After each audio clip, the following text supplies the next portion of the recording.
বর্তমান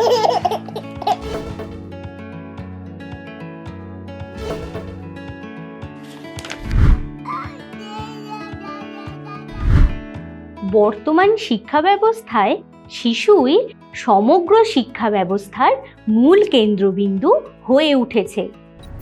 শিশুর চাহিদা, ভালো লাগা, সামর্থ্য ইত্যাদি সব দিকেই লক্ষ্য রেখে শিশুর জন্য শিক্ষা পরিকল্পনা করা হয়। আর এই কারণেই বিশিষ্ট শিক্ষাবিদ অগাস্ট ফ্রয়েবেল শিশুকে বাগানের চারাগাছ এবং শিক্ষক শিক্ষিকাকে বাগানের মালির সঙ্গে তুলনা করেছিলেন। অর্থাৎ একজন মালি যেমন বাগানের চারাগাছগুলিকে সযত্নে পরিচর্যা করে বড় করে তোলেন, ঠিক তেমনি শিক্ষকেরও কাজ হবে শিশুকে সযত্নে পরিচর্যা করে বড় করে তোলা। তাই জাতীয় শিক্ষানীতি 1986-তে শিশুর বিকাশ ও কল্যাণের ওপর বিশেষ জোর দেওয়া হয়েছিল।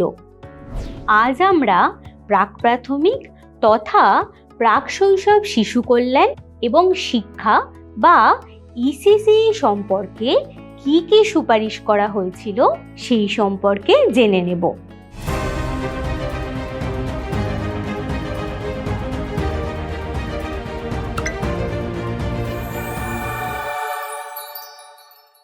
জাতীয় শিক্ষানীতি 1986-তে প্রথমেই শিশুদের শিক্ষা সংক্রান্ত উন্নয়নে বিনিয়োগের ওপর গুরুত্ব আরোপ করেছে।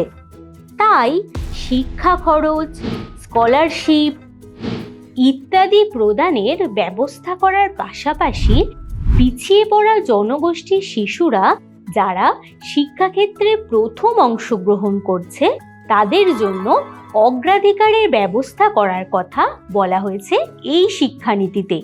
আবার শিশুদের পুষ্টি, স্বাস্থ্য, সামাজিক, মানসিক, শারীরিক, নৈতিক এবং প্রাক্ষবিক উন্নয়নের মতন মৌলিক বিষয়গুলিকে গুরুত্ব দিয়ে আর্লি চাইল্ডহুড কেয়ার অ্যান্ড এডুকেশনকে অগ্রাধিকার দেওয়া এবং সুসংহত শিশু বিকাশ কর্মসূচির সঙ্গে ইসিসিকে যুক্ত করার কথাও বলা হয়েছিল।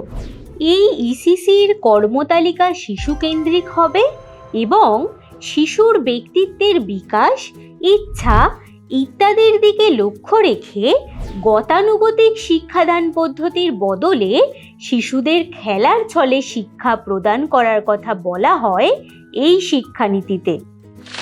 এবং সর্বোপরি সাধারণভাবে মানব সম্পদের বিকাশের প্রতি লক্ষ্য রেখে প্রাক প্রাথমিক শিক্ষাক্রমকে সার্বিক ও সুষ্ঠু উপায়ে রূপায়ণ করতে হবে। এছাড়াও শিশুর উন্নয়নের ক্ষেত্রে বিদ্যালয়ে স্বাস্থ্য কর্মসূচিকে শক্তিশালী করে তুলতে হবে। একটি শিশুর সামগ্রিক উন্নতির কথা মাথায় রেখে শিশুর শিক্ষার ভিতকে মজবুত করার লক্ষ্যে জাতীয় শিক্ষানীতির এই সুপারিশগুলি অনেক বেশি বাস্তবসম্মত ছিল এবং পরবর্তীকালে অনেক ফলপ্রসূও হয়েছিল।